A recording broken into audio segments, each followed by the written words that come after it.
Police అధికారుల సహాయం లేనిదే అందరూ టాక్సీ డ్రైవర్లని అడిగి తెలుసుకోవడం చాలా కష్టం. సాధ్యమైన పని కాదు. అందుకని యుగంధర్ తిన్నగా పోలీస్ హెడ్ క్వార్టర్స్కి వెళ్లి ఇన్స్పెక్టర్ స్వరాజ్రావుని కలుసుకున్నాడు. జూలై 15వ తేదీ హోటల్ లగ్జరీ నుంచి జయంతి టాక్సీలో బయలుదేరింది సామాన్తో సహా. ఎక్కడికి వెళ్ళిందో తెలుసుకోవాలి. అట్టే కష్టమైన పని కాదనుకుంటాను. ఎన్ని గంటలప్పుడు టాక్సీ ఎక్కిందో తెలుసా? పొద్దున్న 6 గంటలకి.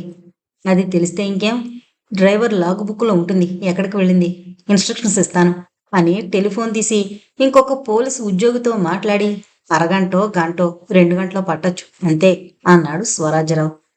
థ్యాంక్స్ అని ఫుల్ సూట్లో ఉన్న మనిషి కూడా ఆ రాత్రి 3 గంటల ప్రాంతాల హోటల్ లగ్జరీకి చేరుకున్నాడని, బహుశా అతను ఒక కాటేజీ తీసుకుని ఉండాలని యుగంధర్ ఇన్స్పెక్టర్ చెప్పాడు. విచిత్రంగా ఉంది. ఫుల్ సూట్లో ఉన్న మనిషి డాక్టర్ శ్రీనివాస్ కారు యాక్సిడెంట్ అయిన చోటు నుంచి బయలుదేరాడు. డాక్టర్ శ్రీనివాస్ హత్య చేయబడి ఉంటే ఇతనే హంతకుడు అని అనుకోవాలి. ఇతనికి జయంతికి సంబంధం ఏమిటో? సంబంధం ఉందని మనకి తెలీదు. జయంతి మెయిన్ బిల్డింగ్లో ఉంది, ఇతను కాటేజ్లో ఉన్నాడు. మర్నాడు పొద్దున్నే జయంతి హోటల్ నుంచి వెళ్ళిపోయింది. ఈ ఫుల్ సూట్ అతను హోటల్ లగ్జరీలో జయంతిని కలుసుకున్నాడో లేదో అన్నాడు యుగంధర్. అంటే ఒకే రోజు జయంతి, ఆ ఫుల్ సూట్ మనిషి హోటల్ లగ్జరీలో గదులు తీసుకోవడం కేవలం కాకతాళీయంగా జరిగిందంటారా? ఇన్స్పెక్టర్ అడిగాడు. యుగంధర్ తల విదిలించాడు. జయంతి జూలై 14వ తేదీ సాయంకాలం హోటల్లో గది రిజర్వ్ చేసుకుంది. అతను ఎప్పుడు కాటేజ్ రిజర్వ్ చేసుకున్నాడో మనకు తెలియదు. జయంతి పలానా హోటల్ గది రిజర్వ్ చేసుకుందని తెలిసి అదే హోటల్లో అతను కాటేజ్ తీసుకుని ఉండొచ్చు. అయితే మెయిన్ బిల్డింగ్లో గది తీసుకోకుండా కాటేజ్ ఎందుకు తీసుకుంటాడు? మెయిన్ బిల్డింగ్లో గది ఖాళీ లేదు, రిజిస్టర్లో అది గమనించాను. అయితే ఈ ఫుల్ సూట్ మనిషి డాక్టర్ని హత్య చేసి తర్వాత జయంతిని హత్య చేయడానికి అక్కడికి వెళ్ళాడన్నమాట. ఏమో, అతను హోటల్కి ఎందుకు వెళ్ళాడో తెలియడం కష్టం. అసలు జయంతి ఆ హోటల్ గది ఎందుకు తీసుకుందో తెలిస్తే అన్నాడు యుగంధర్. అన్నట్లు మీకు చెప్పడమే మర్చిపోయాను. డాక్టర్ శ్రీనివాస్ బ్యాంకులో నయా పైసా కూడా లేదు అన్నాడు ఇన్స్పెక్టర్. 10,000 ఉన్నాయని అతని భార్య చెప్పిందే. అవును, ఉండాలి అనుకుంది ఆ ఇల్లాలు. జూలై 14వ తేదీన డాక్టర్ శ్రీనివాస్ 10,000 తీసేసుకున్నాడు. ఆయనే వెళ్ళి తీసుకున్నాడా? అవును, ఆయనే స్వయంగా వచ్చి తీసుకున్నాడని బ్యాంకు క్యాషియర్ చెప్పాడు. యుగంధర్ ఆలోచిస్తున్నాడు. జయంతి ఫుల్ సూట్లో ఉన్న మనిషి కలిసి డాక్టర్ని హత్య చేసి డబ్బు తీసుకుని పారిపోయి ఉంటారా? అడిగాడు ఇన్స్పెక్టర్. జయంతి తండ్రి సంపన్నుడు. అదీ కాక ఆమె కాలేజీలో చదువుకుంటున్న యువతి. 10,000 రూపాయల కోసం ఒక మనిషిని హత్య చేయడానికి కుట్ర పంతుందని నాకు అనిపించడం లేదు. అసలు డాక్టర్ బ్యాంకు నుంచి 10,000 రూపాయలు ఎందుకు తీసుకున్నారు అన్నాడు యుగంధర్. 10,000 రూపాయల కోసం డాక్టర్ని హత్య చేయడానికి జయంతి కుట్ర పని ఉండకపోవచ్చు. డాక్టర్ మీద కసి కొద్దీ అతన్ని హత్య చేయడానికి పూనుకొని ఉండాలి. యుగంధర్ నవ్వాడు. ఇప్పటి వరకు మనం సేకరించిన సాక్ష్యాలను బట్టి జయంతి డాక్టర్ని ప్రేమిస్తుందనే తేలింది కానీ ద్వేషిస్తోందని తెలియలేదే. ఒకప్పుడు ప్రేమించింది నిజమే. పెళ్లి కాని పిల్ల డాక్టరు ఆకర్షణకి లోబడి తన శీలాన్ని అతనికి అర్పించింది. కొన్నాళ్ళకి డాక్టర్కి ఆమె మీద మోజుపోయింది. 10,000 రూపాయలిచ్చి ఆమెని వదిలించుకోవడానికి ప్రయత్నించి ఉండాలి. అన్నాళ్ళు తనని అనుభవించి మోజుపోగానే వదిలివేస్తున్నాడని జయంతికి కోపం వచ్చి ఉంటుంది. తను ఎంత బ్రతిమాలినా ఎంత ఏడ్చినా ప్రయోజనం ఉండదని తెలుసుండాలి. తన జీవితం అలా నాశనం చేసినందుకు జయంతికి డాక్టర్ మీదున్న ప్రేమంతా ద్వేషంగా మారడంలో ఆశ్చర్యం లేదు. సామాన్యంగా ప్రేమించిన వాళ్లే ఎక్కువగా ద్వేషిస్తారు ప్రేమ పోయిన తర్వాత. చెప్పండి అన్నాడు యుగంధర్. ఇన్స్పెక్టర్ సిగరెట్ వెలిగించాడు. ఫుల్ సూట్లో ఉన్న మనిషి జయంతి స్నేహితుడు. డాక్టర్తో ఆమెకి పరిచయం కాకముందు ఆమె ప్రియుడై ఉండొచ్చు. డాక్టర్ని 10,000 తీసుకురమ్మని చెప్పుంటుంది. ఆమె డాక్టర్ కలిసి అలందూర్ రోడ్లోకి వెళ్ళుండాలి. యుగంధర్ నవ్వి, డాక్టరు హత్య చేయబడిన సమయంలో జయంతి హోటల్ లగ్జరీలో ఉంది అన్నాడు. అయితే జయంతి డాక్టర్ని అలందూర్ రోడ్లో పలానా చోటుకొచ్చి అక్కడ కాచుకోమని చెప్పుంటుంది. డాక్టర్ అక్కడ కాచుకుని ఉంటాడు. జయంతికి బదులు ఆ పాత ప్రియుడు ఫుల్ సూట్ మనిషి వెళ్ళి డాక్టర్ని చంపి యాక్సిడెంట్ జరిగినట్లు కారుని పొలంలోకి తోసేసి నిప్పంటించి 10,000 తీసుకుని హోటల్ లగ్జరీకి వెళ్ళుండాలి. అయితే అతను హోటల్లో జయంతిని ఎందుకు కలుసుకోలేదు? ఎవరికైనా అనుమానం కలిగి తనని వెంటాడున్న అనుమానం జయంతి మీదకి పోకుండా ఉండేందుకు హోటల్ లగ్జరీలో ఎదురూ కలుసుకోలేదు. ఎక్కడో కలుసుకుని ఉంటారు. డాక్టర్కి జయంతి మీద మోజుపోయి ఉంటే ఆమె అర్ధరాత్రి పాలనా చోట తన కోసం కాచుకోమని చెబితే డాక్టర్ ఎందుకు వెళతాడు? అడిగాడు యుగంధర్. 10,000 రూపాయలు తీసుకుని తన దగ్గరున్న ఉత్తరాలు ఇస్తానని జయంతి చెప్పుంటుంది. తమ బాంధవ్యం తెగదెంపులు చేసుకోవడానికి వెళ్ళుంటాడు అన్నాడు ఇన్స్పెక్టర్. తార్కికంగా ఆలోచిస్తే 1-2 లోపాలున్నాయి మీరు చెప్పిన దాంట్లో. అయినా మీరు చెప్పినట్టు జరుగుండొచ్చు అని యుగంధర్ అంటుండగా సార్జెంట్ శివం గదిలోకొచ్చి ట్యాక్సీ నంబర్ MSC 9999, డ్రైవర్ పేరు అబ్రహాం, జూలై 15వ తేదీ పొద్దున్న హోటల్ లగ్జరీ నుంచి 6 గంటలకి సెంట్రల్ రైల్వే స్టేషన్కి సవారీ వెళ్ళానని చెప్పాడు. ఒక స్త్రీని తీసుకువెళ్ళాడట అన్నాడు. థ్యాంక్స్ అని యుగంధర్ లేచాడు. రైలు స్టేషన్కి వెళుతున్నారా? అవును. జూలై 14వ తేదీ. బహుశా జయంతి రైలు తప్పు ఉండొచ్చు. మళ్ళీ సుబ్రామి ఇంటికి వెళ్ళడం ఇష్టం లేక ఆమె హోటల్కి వెళ్ళుండొచ్చు. అంతకన్నా ఏమీ లేదేమో ఇందులో రహస్యం అన్నాడు యుగంధర్. జూలై 14వ తేదీన కాటేజీల్లో బస్ చేసిన వాళ్ళ పేర్లన్నీ చదివాడు రాజు. 8 మంది దిగారు. 6 తిన్నగా హోటల్కొచ్చి కాటేజీలు తీసుకున్నారు. 2 మాత్రం ముందుగా రిజర్వ్ చేసుకున్నారు. ఒక మనిషి జూలై 14వ తేదీ మధ్యాహ్నం 3 గంటలకి కాటేజీ రిజర్వ్ చేసుకున్నాడు. ఆ 2 కాటేజీలకి సంబంధించిన రూమ్ బాయ్స్ని పిలిపించి రాజు ప్రశ్నించాడు. అవును సార్, మీరు చెప్పినటువంటి మనిషి కాటేజీ 28లో బస చేశారు అన్నాడు ఒక రూమ్ బాయ్. నీకెలా జ్ఞాపకం అడిగాడు రాజు.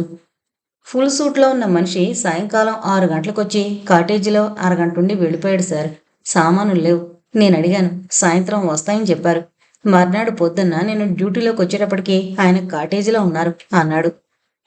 ఎప్పుడు ఖాళీ చేసి వెళ్ళాడు అడిగాడు రాజు. ఆ వాళ్ళ 12 గంటలకు వెళ్ళిపోయారు సార్. సామాన్లేమీ లేవా? లేవు సార్. ట్యాక్సీలో వెళ్ళాడా? అవును సార్. ట్యాక్సీ నెంబర్ తెలుసా? తెలీదు సార్. చిన్న ట్యాక్సీ కాదు, పెద్ద ట్యాక్సీ. మా హోటల్ గేటు దగ్గర ఎప్పుడూ 2 పెద్ద ట్యాక్సీలుంటాయి. వాటికి ఇదే స్టాండు.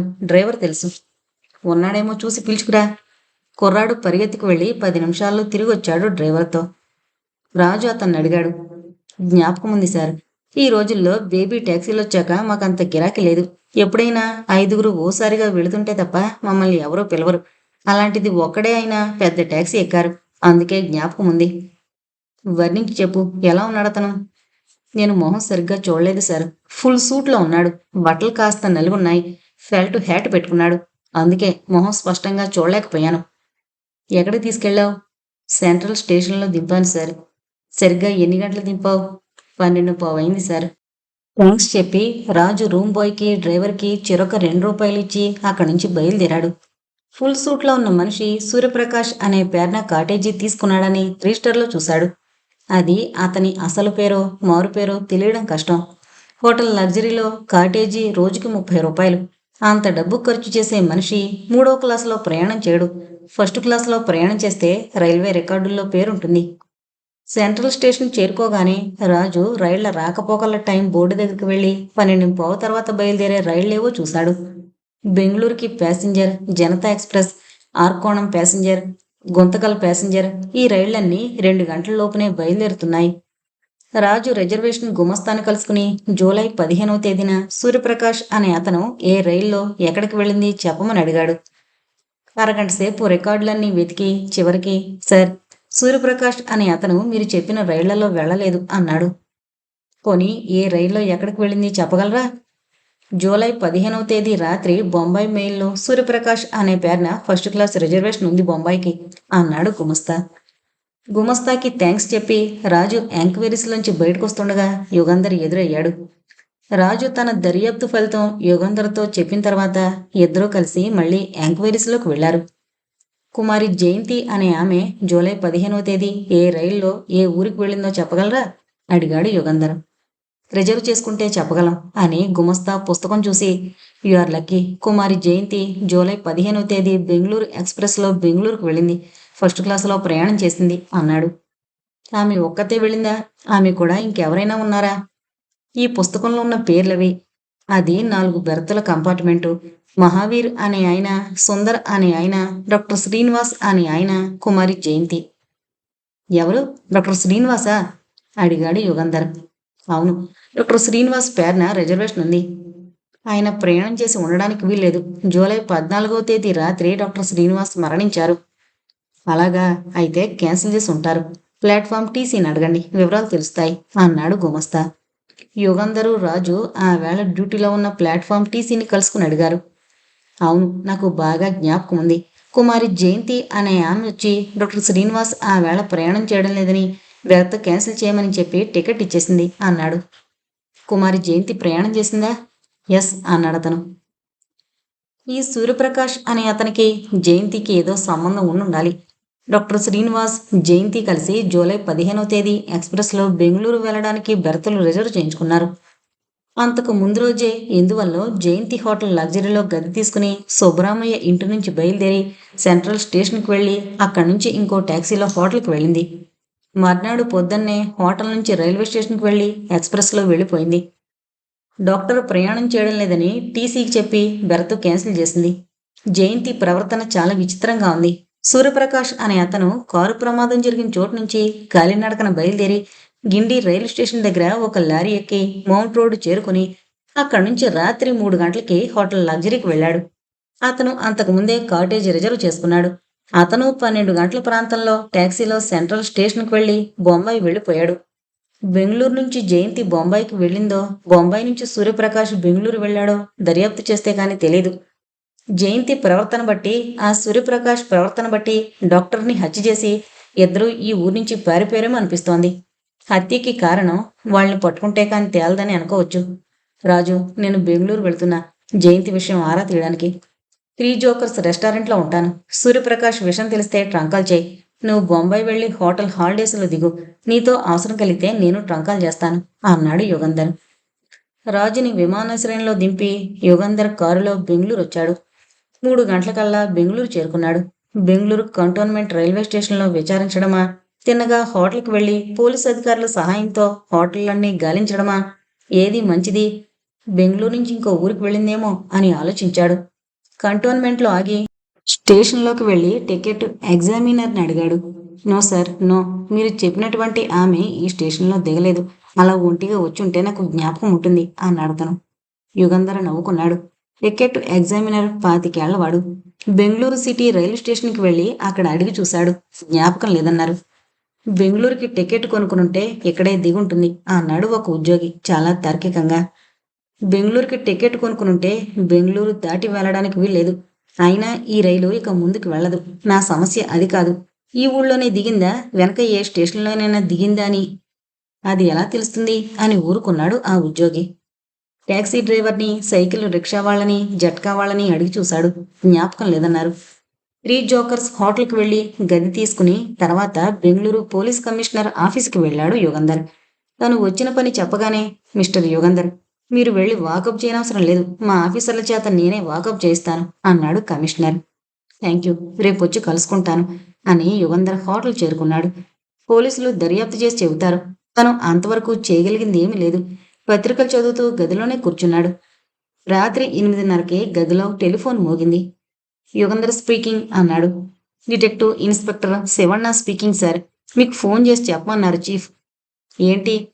జయంతి అనే యువతి జూలై 15వ తేదీ సాయంకాలం ఈ ఊళ్ళో హోటల్ ప్యాలెస్లో దిగింది. సరిగ్గా 2 రోజులుండి వెళ్ళిపోయింది. నేనే స్వయంగా విచారించి ఈ విషయాలు తెలుసుకున్నాను అన్నాడు ఇన్స్పెక్టర్. Thanks inspector. ఇక్కడి నుంచి ఏ ఊరు వెళ్ళిందో తెలిసిందా? లేదు, విచారిస్తే తెలియచ్చు. ఆమె ఒక్కతే వచ్చిందా, కూడా ఎవరైనా ఉన్నారా? ఒక్కతే వచ్చి డబుల్ రూమ్ తీసుకుందట. సాయంకాలానికి తన భర్త వస్తాడని చెప్పిందట. సాయంకాలం ఆమె భర్త వచ్చాడా? ఆ, అతని పేరు సూర్యప్రకాష్ అని హోటల్ పుస్తకంలో రాశాడు. మీరెక్కడి నుంచి ఫోన్ చేస్తున్నారు? హోటల్ ప్యాలెస్ నుంచే. నేను అక్కడికి వస్తున్నాను, మీరుంటారా? ఉంటాను. యుగంధర్ బయలుదేరాడు. బొంబాయి లాంటి మహానగరంలో ఒక మనిషి కోసం వెతకడం ఎంత కష్టమో రాజుకు తెలుసు. అయినా ఫస్ట్ క్లాస్లో దాదాపు 2 రోజుల పాటు ప్రయాణం చేసిన మనిషి రైల్వే స్టేషన్లో దిగ్గానే మాయమవడం కష్టం. తోటి ప్రయాణికులుంటారు. వాళ్ళ నుంచైనా కొంత తెలుస్తుంది అనే ధైర్యంతోనే రాజు బొంబాయి శాంతాక్రాజ్ విమానాశ్రయంలో దిగాడు. సూర్యప్రకాష్తో పాటు అదే కంపార్ట్మెంట్లో ప్రయాణం చేసిన 4 పేర్లు కూడా రాజు రాసుకున్నాడు. వాళ్లల్లో 2 బొంబాయి నగర వాస్తవ్యులు. రాజు హోటల్కి వెళ్ళగానే టెలిఫోన్ డైరెక్టరీ తిప్పి చూశాడు. హీరాలాల్, మదన్ లాల్ అనే పేరు కోసం వెతికాడు. దొరికింది. ఆ నెంబర్కి ఫోన్ చేసి హీరాలాల్ గారు ఉన్నారా అని అడిగాడు. ఎస్, హూ ఈ స్పీకింగ్? నా పేరు రాజు. నేను మద్రాసు నుంచి వచ్చాను. మీరు 10 రోజుల క్రితం మద్రాసు నుంచి వచ్చారు కదూ? ఎస్. మీతో పాటు మద్రాసు నుంచి అదే రైలు పెట్టెలో సూర్యప్రకాష్ అనే ఆయన ప్రయాణం చేశారు. ఆయన బొంబాయిలో ఎక్కడున్నారో తెలుసా? ఆయనతో మీకేం పని అడిగాడు హీరాలాల్. నేను డిటెక్టివ్ యుగంధర్ గారి అసిస్టెంట్ని. ఒక కేసు సందర్భంలో ఆయన్ని కలుసుకోవాలి అన్నాడు రాజు. అవతల ఒక నిమిషం పాటు నిశ్శబ్దం. మీరొక్కరే వచ్చారా? యుగంధర్ గారు కూడా వచ్చారా? నేను ఒక్కడే వచ్చాను. దయచేసి నేను అడిగిన ప్రశ్నకి సమాధానం చెప్పగలరా? సూర్యప్రకాష్ అనే అతను ఎక్కడ దిగాడో తెలుసా? తెలుసు. అయితే చిరునామా చెబుతారా? చిరునామా నాకు తెలీదు. నా కారులో దింపాను. నా డ్రైవర్కి ఇల్లు తెలుసు. ఇల్లా, హోటలా? ఇల్లే. అయితే దయచేసి మీ డ్రైవర్ని అడిగి అడ్రస్ చెబుతారా? అడ్రస్ డ్రైవర్ కూడా తెలీదు. డ్రైవర్ని మీ దగ్గర పంపిస్తాను. ఇల్లు చూపిస్తాడు. మీరు ఎక్కడున్నారో చెప్పండి. చాలా థ్యాంక్స్. నేను హోటల్ హ్యాపీ డేస్లో ఉన్నాను. గది నెంబర్ 79. పేరు రాజు. 15 నిమిషాల్లో మా డ్రైవర్ వస్తాడు అన్నాడు హీరాలాల్. రాజు కాచుకున్నాడు. తలుపు తట్టిన చప్పుడు కాగానే తెరిచాడు. నేను హీరాలాల్ గారి డ్రైవర్ని, చాందు భాష. నేనే రాజుని. అయ్యగారితో రైల్లోంచి దిగిన సూర్యప్రకాష్ అనే ఆయన్ని ఎక్కడ దింపావో గుర్తు చెప్పగలవా? బైకుల్లా ప్రాంతంలో. వీధి పేరు, ఇంటి నెంబరు తెలీదు. రండి, తీసుకువెళతాను. వస్తున్నాను అని రాజు అతనితో బయలుదేరాడు. డ్రైవరు కారెక్కమని రాజుతో చెప్పగానే రాజు ఆశ్చర్యపడ్డాడు. అర్జెంటు పని మీద ఎక్కడికో వెళ్లాలట, వెంటనే మిమ్మల్ని అక్కడ దింపిరమ్మన్నారు అయ్యగారు అని డ్రైవర్ చెప్పగానే రాజు కారెక్కాడు. బైకుల్లాలో ఓ వీధిలోకి తీసుకెళ్లి, ఇదే సార్ ఇల్లు, లోపలికి వెళ్ళి అడగండి అన్నాడు డ్రైవర్. రాజు కారు దిగి డ్రైవర్కి థ్యాంక్స్ చెప్పి తలుపు తట్టాడు. లావుగా ఎర్రగా ఉన్న ఓ మనిషి వచ్చి తలుపు తీశాడు. సూర్యప్రకాష్ అనే ఆయన ఉన్నాడా అడిగాడు రాజు. ఉన్నారు, రండి అని లోపలికి తీసుకెళ్లి ఒక గదిలో కూర్చోబెట్టి, ఇప్పుడే వస్తారు, స్నానం చేస్తున్నారు అని చెప్పాడా మనిషి. రాజు సోఫాలో కూర్చున్నాడు. 2 నిమిషాల తర్వాత ఇద్దరు గదిలోకి వచ్చారు. ఒక అతను షేక్ హ్యాండ్ ఇస్తున్నట్టు చేయి జాపి ముందుకొచ్చాడు. రాజు చెయ్యి అందుకోగానే రాజు చేతిని గట్టిగా పట్టుకుని ముందుకు లాగాడు. వెంటనే రెండో మనిషి రాజును వెనక నుంచి ఛాతి మీద చేతులు బిగించి పట్టుకుని ఆవ్ ఆవ్ అని కేకేశాడు. వెంటనే ఇంకో మనిషి వచ్చి రాజు చేతులు కాళ్ళు కట్టేశాడు. తర్వాత రాజు జేబులు వెతికి పిస్తోలు, తాళం చెవులు, కాగితాలు తీసుకున్నాడు. తనని ఎందుకు వీళ్ళలా బంధించారో రాజుకు అర్థం కాలేదు. డాక్టర్ని హత్య చేసిన సూర్యప్రకాష్కి ఇంతమంది ఎందుకు సహాయం చేస్తున్నారో అంతకన్నా అర్థం కాలేదు. డాక్టర్ శ్రీనివాస్ హత్యకి ఇంతమందికి సంబంధం ఉందా? ఫుల్ సూట్లో ఉన్న మనిషి గదిలోకొచ్చి కుర్చీకి తాళతో కట్టబడున్న రాజుని పరీక్షగా చూసి, నా విషయం నీకెలా తెలిసింది అడిగాడు. రాజు నవ్వి, నాకే కాదు, మద్రాస్ పోలీసులకి, డిటెక్టివ్ యుగంధర్కి, ఈ ఊరి పోలీసులు కూడా తెలుసు. నన్ను ఇలా బంధించినంత మాత్రాన తప్పించుకోగలననుకోకు అన్నాడు ధీమాగా. నేను తప్పించుకోగలను లేదో తర్వాత చూద్దాం. ముందు నీ విషయం ఆలోచిద్దాం. నా ఉనికి నీకెలా తెలిసింది అడిగాడు. అంత కష్టమేం కాదు. ఫస్ట్ క్లాస్లో నీ పేరుతో బెర్త్ రిజర్వ్ చేయించుకుని ప్రయాణం చేస్తే ఎందుకు తెలీదు? ఆ విషయం కాదు. అసలు నా మీద మీకు అనుమానం ఎందుకు కలిగింది? డాక్టర్ని హత్య చేసిన చోటు నుంచి కాలినడకన వెళ్తున్నప్పుడు ఒక అతను నిన్ను చూశాడు. గిండి స్టేషన్ వద్ద నువ్వు ఆపిన లారీ డ్రైవర్ చెప్పాడు. హోటల్ లగ్జరీలో నీ విషయం తెలిసింది. What is this? హత్య? డాక్టర్ శ్రీనివాస? ఎవరతను అడిగాడు సూర్యప్రకాష్. రాజు నవ్వి, తెలియనట్లు నటించినంత మాత్రాన ఎవరు నమ్ముతారు అన్నాడు. సూర్యప్రకాష్ రాజుని తీక్షణంగా కళ్ళలోకి చూసి, మిస్టర్ రాజు, మీరు నిజమే చెబుతున్నారా? నిజంగా డాక్టర్ శ్రీనివాస్ హత్య గురించి దర్యాప్తు చేస్తూ నన్ను వెతుకుంటూ వచ్చారా అడిగాడు. రాజు తల ఊపాడు. డాక్టర్ శ్రీనివాస్ ఎవరో నాకు తెలీదు. నేను గిండి రైల్వే స్టేషన్ వద్ద నిల్చోలేదు. నేను హోటల్ లగ్జరీకి వెళ్ళలేదు. హత్య ఎప్పుడు జరిగిందన్నారు? జూలై 14వ తేదీ రాత్రి. Very good. జూలై 14వ తేదీ సాయంకాలం నేను తిరుచినాపల్లికి చేరుకున్నాను. ఆ రాత్రంతా తిరుచినాపల్లిలో ఉండి మర్నాడు పొద్దున్న 10 గంటలకి విమానంలో బయలుదేరి మద్రాసు వచ్చి మధ్యాహ్నం ఎక్స్ప్రెస్లో బొంబాయికి బయలుదేరాను. కనుక మీరు చెప్పిన డాక్టర్ని నేను హత్య చేయడం అసంభవం అన్నాడు సూర్యప్రకాష్. అదే నిజమైతే నిరూపించండి అన్నాడు రాజు. నిరూపిస్తాను. అంతటితో మీరిక నా విషయం మర్చిపోతారా? రాజు నవ్వి, మీరు నిజంగా నిర్దోషులైతే ఎందుకిలా గోండాల మల్లే దౌర్జన్యం ప్రదర్శించారు అడిగాడు. సూర్యప్రకాష్ విసుగ్గా రాజును చూసి, ఆ విషయమే మరిచిపోమన్నాను అంటుండగా లావుగా పొట్టిగా ఎర్రగా ఉన్న మనిషి గదిలోకొచ్చి, ఏంటి ప్రకాష్, వీళ్ళకెలా తెలిసిందట అడిగాడు. ఏదో హత్య కేసు దర్యాప్తు చేస్తూ తప్పు సూచనలను అనుసరించి నన్ను వెతుకుంటూ వచ్చాడితను. మద్రాసు నుంచి హీరా అన్నాడు సూర్యప్రకాష్. అతను హీరాలాలని, తనని ఆ ఇంటికి పంపించిన మనిషి అతనేనని రాజు గ్రహించాడు. సూర్యప్రకాష్కి నిజంగా ఈ హత్యతో సంబంధం లేదా? అతను చెప్పినట్లు తప్పు సూచనల్ని అనుసరించి తను ఈ సూర్యప్రకాష్ కోసం వచ్చాడా? సూర్యప్రకాష్, హీరాలాల్ వీళ్ళకి డాక్టర్ శ్రీనివాస్ హత్యతో సంబంధం లేకపోయినా ఏవో అక్రమమైన పనులు చేస్తున్నారు. అందుకే తనని చూసి అంత భయపడి బంధించారు. అవును, తప్పు తవన పడి వచ్చి ఉండాలి. సూర్యప్రకాష్ అనే పేరు అదే రోజు ఇంకో మనిషి ఆ రైల్లో ప్రయాణం చేయడం మన దురదృష్టం, ఇతని దురదృష్టం అన్నాడు హీరాలాల్. ఇప్పుడు ఇతన్ని ఏం చేద్దాం? అడిగాడు సూర్యప్రకాష్. ఏం చేస్తాం? వదిలేస్తే పోలీసులు చెబుతాడు. పోలీసులు మన విషయం దర్యాప్తు చేస్తే అంతా బయటపడిపోతుంది. లక్షలకి లక్షల రూపాయలు సంబంధించిన వ్యాపారమయం అంది. వీడిని ఎలా పోనిస్తాం? పోనివ్వక ఏం చేస్తాం?